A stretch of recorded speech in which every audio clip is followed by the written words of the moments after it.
Hello, this and my other YouTube videos are extracted from the History of Man series, currently 6 books published in print, ebook, and most importantly, audiobook. I'm a storyteller, and if you like these video stories, you'll love the History of Man series audiobooks. Great for commuting or just sitting back and relaxing. And unlike a novel you've read where you know the ending, you can listen to these books on tape more than once. There's so much to learn.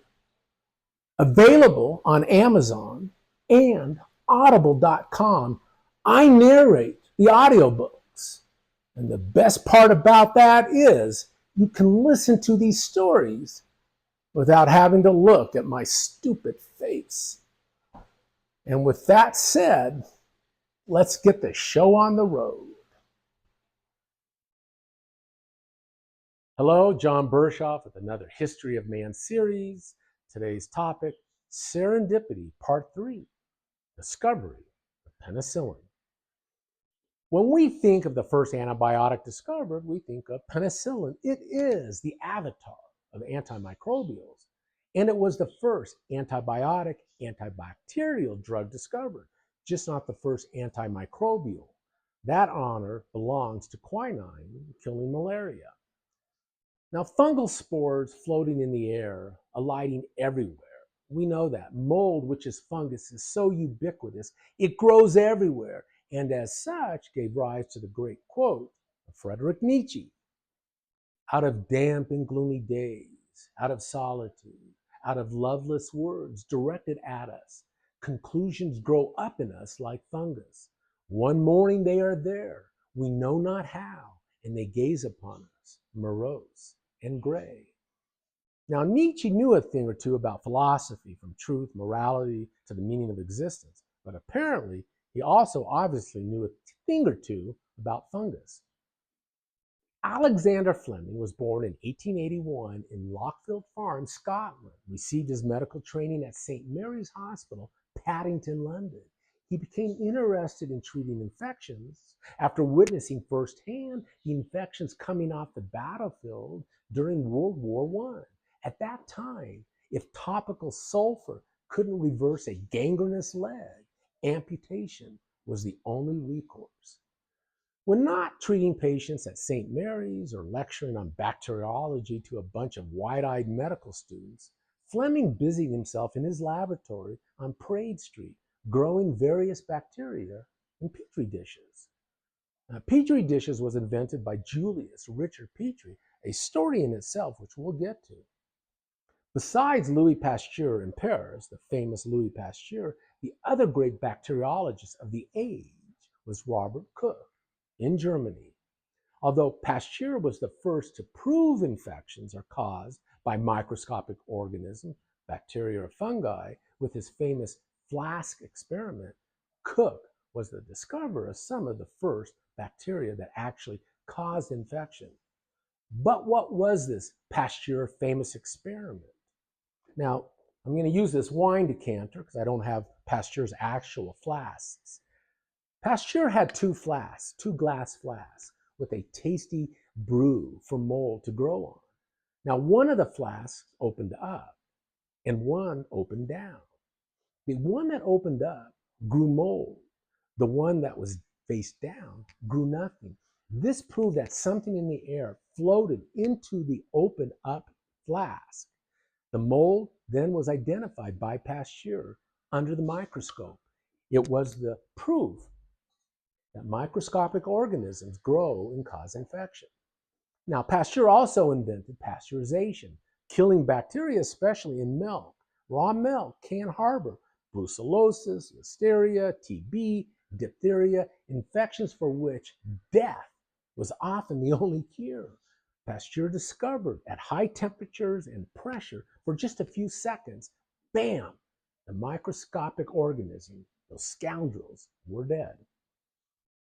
Robert Koch also discovered, besides TB bacteria, other bacteria, but he also laid the foundations to prove a microbe was an infectious microbe as opposed to just some bacteria growing.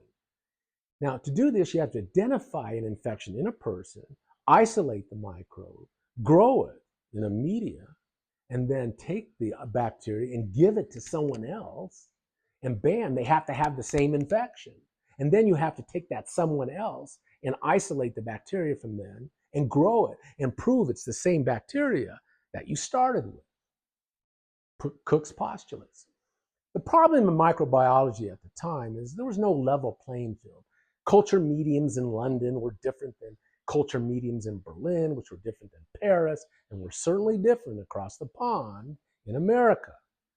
In steps Walter Hess, a German microbiologist, and his growth medium called agar, from the Greek word agar, that describes a red algae, a medium that bacteria love to grow on.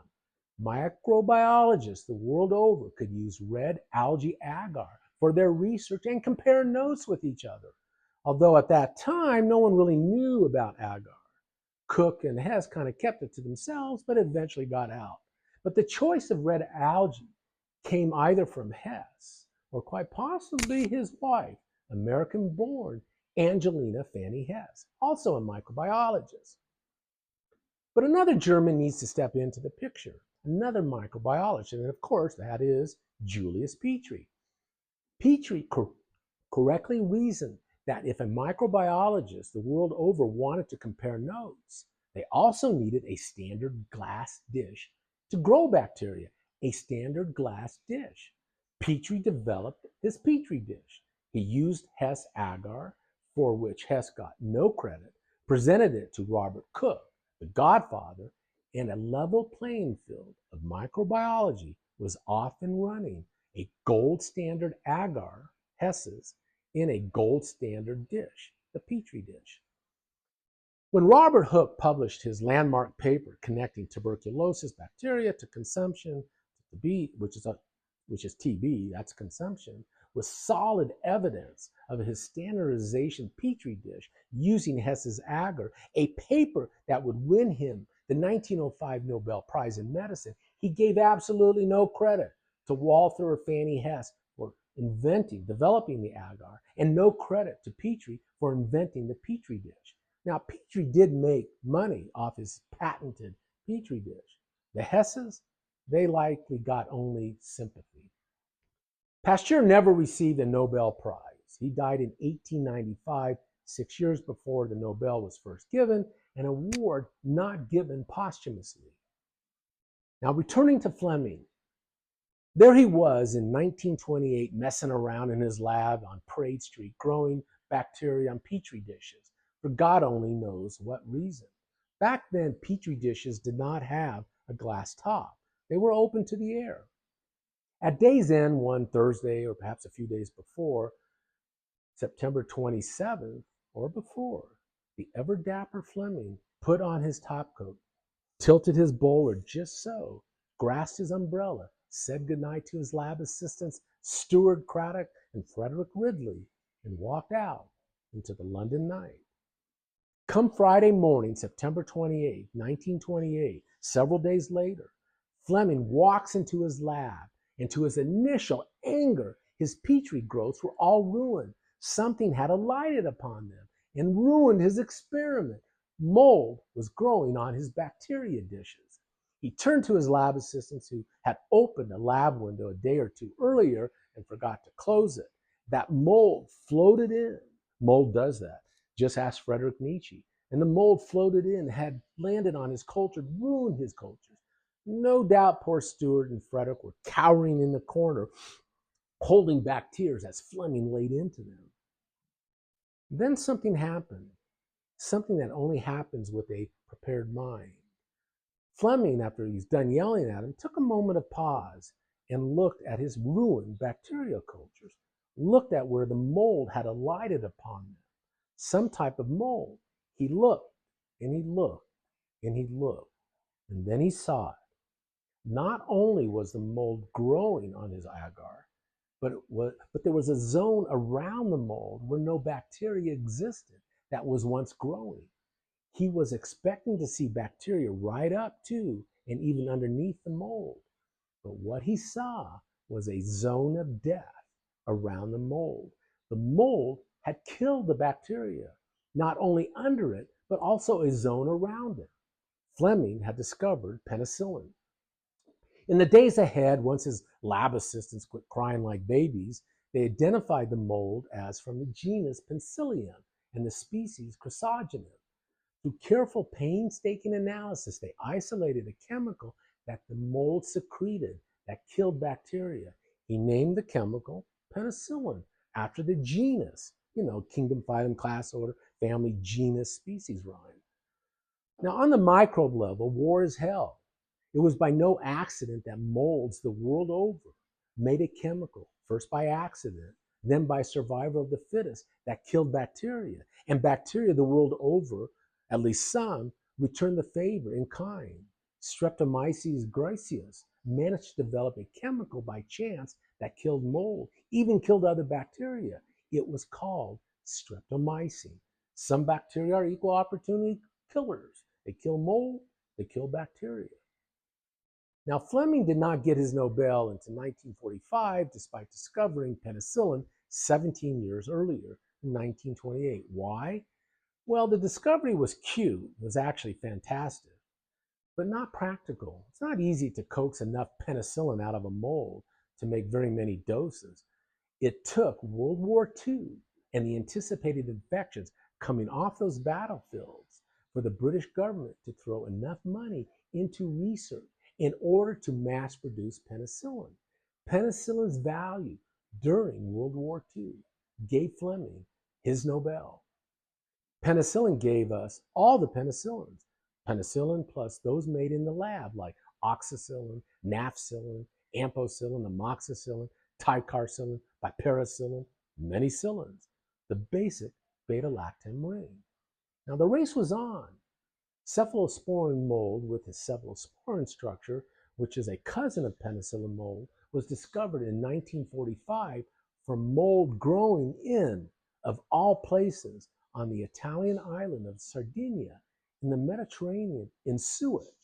A gazillion cephalosporins now exist, fifth generations, most made in the lab, all variations on a theme, and the basic beta-lactam ring. Now for the million-dollar question.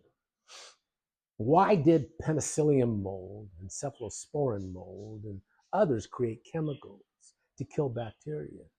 Or why did bacteria make chemicals to kill each other or molds?